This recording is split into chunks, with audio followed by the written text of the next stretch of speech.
Hello everybody and welcome to ESO Daily. I am your host, Mr. Craven. Alright guys, so I have a stamina Warden build for a lot of players that are really going to like this. This build is definitely more towards group play. I really like it. This is the Caretaker build. And this build is not to be underestimated by your team or your foes, and I will explain why. First off, I am in Citadel. Let's get into the character sheet.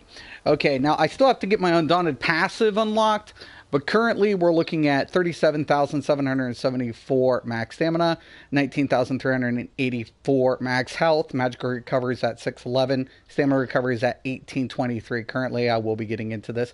Weapon crits at 35.9. Resistance without buffs is 12.57 with spell and 11.9 with physical. We are using the Dubious Kimura Throne and we're using the Lover Mundus. Okay, now switching off to the back. So we have Bow Maul. And on the Maul side, we are at 37.8, 19.3, 18.23 still, 31% crit. Weapon damage is 27.07. And once again 12 and 11. All right, so let's get into the sets here and I'll break everything down. So we're going to be using the Sheer Venom set, the Spriggans, and Skeletrax. Now let me go ahead piece by piece with the gear, and then I'll get into the skills and the functionality of the build. Okay, so we're going to be using the Sheer Venom more and more with stamina builds. I'm really liking this proc effect on the bow side because it's giving me max stamina, it's giving me weapon damage, it's giving me weapon damage. When I deal damage with an execute ability, I infect the enemy with 10,003 poison damage over 6 seconds. This can occur once every 6 seconds, and that's per target. Okay, so also I'm going to be using Spriggans because we want the raw, uncut damage. So stamina, weapon damage, and penetration. We're also going to be using the Skeletrax set. We're going to be using it. Gives us max stamina, and when I deal damage, I have a 10% chance to create an earthquake under the enemy that erupts after 1.5 seconds, dealing 6,747 physical damage to all enemies within a 4 meter, and stunning, stunning them for 3 seconds. This can occur every 5.5 seconds. Okay, so we have the Vigilant 1, Sharpen with Increase, ideal. Spriggans, Maul, Poison, ideal. We have, and that is Nurnholm. Skeletrax, Visage, Divines, max stamina, ideal.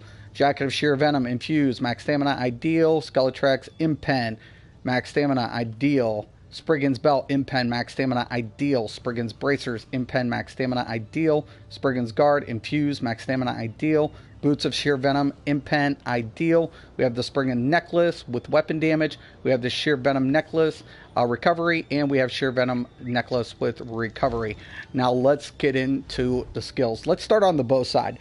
So the bow side, this is pretty much our utility slash damage build. Okay, off to the offset, we're using Poison Injector. This procs Sheer Venom, right? So when I'm on this side and you see my inventory and I go down to the bow, you will see that I have the 5-piece of the Sheer Venom. I will go ahead and hit the Poison Injector. That will apply the nasty little dot. So, and it works out really good. We have the Cutting Dive. Really, it's undodgeable. It can be blocked. It can be shielded. Can't do anything about that. But, if they're going to run for their lives, go ahead. I'm going to go ahead and spam it. Ice Fortress. This is going to go ahead and increase your resistance, your party's resistance, and I'm going to get the minor protection, reducing incoming damage by 8% for 21 seconds. So we take a look at my resistance. It's 12.5, 11.9. When I hit the Ice Fortress, we go back into it, 17 and 17. Gives us that extra little cushion. Okay. Now, also we're going to be using Soothing Spores. So this is our burst heal. We're just going to head burst heal our, allies. They're in front of us. We're going to go ahead, poof, burst heal, burst heal. Also, we're going to have Birds of Prey. Birds of Prey is going to give us the major expedition. It's also going to give us major endurance, increasing our stamina recovery, and we're going to get that minor berserk, which is yummy, increasing damage done by 8% for 14 seconds. Gotta love it. Also, the Enchanted Forest. God, I love this, even on the stam, because it's going to heal for 8,531 health. The forest continues to heal you and your allies in the area for 2,849 health every second for 6 seconds. I generate 20 ultimate if the initial heal is used on a friendly target under 50%. Really, really nice. Okay, back bar, maul. This is where the damage starts happening. I can hit up with this, open up with the poison injector, go in with the, and then just go in with crit rush, right? I can do that. They're running. I can hit them poison injector, bird spam. I want to get in close combat battle. We're going to go with critical rush. We're going to subtraining assault. This is a badass combo. Nothing new to the Warden. It's been out since the get. So we're going to go with subtraining assaults, comboed up with the critical rush. Really nice. And of course, I'm going to be using the reverse slice for the execution. Bull Netch is going to give us our major brutality, and it's also going to give us 4,029 stamina over 25 seconds. That's really good. And of course, yeah, that's right, Lotus Blossom. Why am I going to use Lotus Blossom? Going to get the major savagery, but that's not all. When I'm dealing light attacks to restore 1,452 health, and my fully charged heavy attacks restore 4,356 health to me or a nearby ally for 20 seconds. That is huge because this applies another heal. So we are essentially having 3 heals for support. We have our spores, we have our green lotus for our spam, for our weaves with our bow, and of course we have the enchanted growth. Really, really kick-ass stuff. Right now I currently have Dawnbreaker. I will be morphing this to the smiting. So, and that's going to give us that passive in the Fighters Guild down here for that extra 3%. So let's go ahead and kind of show something here. So currently my subtraining assaults is dealing 13,050 with this build. Now let's go ahead and apply the buff, shall we? Going to go ahead with this.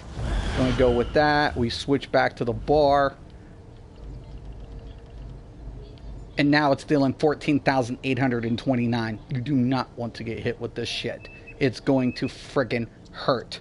It is going to hurt. One reason I also like the maul, it's going to take 20% of their resistance off the top, right? So that's why another reason I want to go with the Spriggans. I want the penetration right there. I need to sharpen on the bow because I don't have that penetration on the bow side. So I need to sharpen on the one side. I need to nerd on the other on the maul to maximize the performance. Okay, let's get into the champion points here.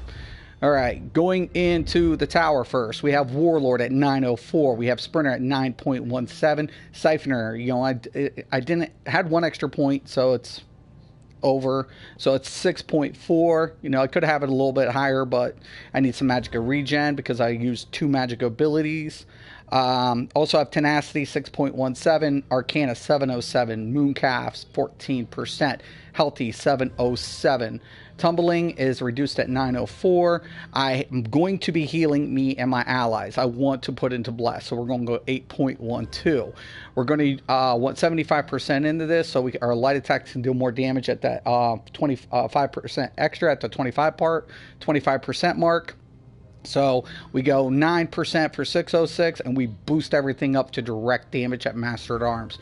We want a little bit in Thaumaturge because we're going to be doing a little bit of poison damage, so we go 611. Nothing in Precise Strikes because we want all base damage. You know, everybody's wearing Impen. You know, frig the crit. You know, go all base. That's my point, especially in Cyrodiil. Piercing 3740, and then of course we have Mighty at 1301. Coming over to the Steed, Ironclad's at 1208. Resistance is at 70.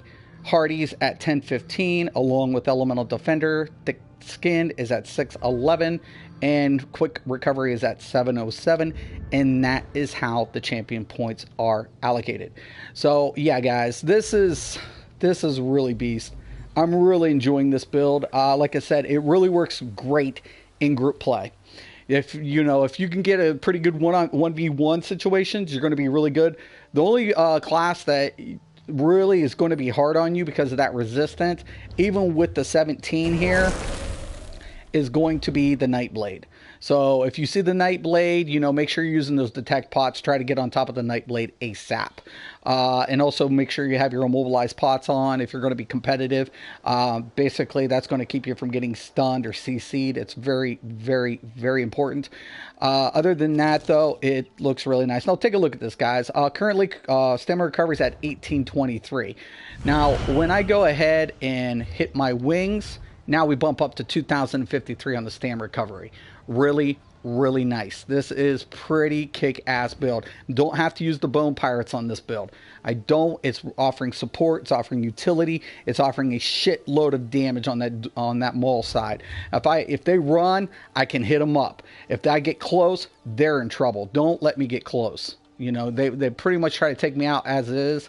But I'll tell you what, you get in with that, you get that subterranean assaults, and when that comes in, you hit that crit rush right there, boom, it hurts. It really is impactful. I can get like 3 hits, dead, and I can affect a ton of players in the site. If I get a back pocket healer, if we got me and another person healing, it's pretty much, we can do some nice amount of damage. Really, really liking this build. I hope a lot of other people like it as well. And just think, man, it's a stamina warden that's healing. Not just yourself, but your party members. Enjoy it, man. Enjoy it. All right. I'm Mr. Craven, the CSO Daily. If you have any questions or comments, post below. I want to thank you for watching. And once again and always, have a nice day.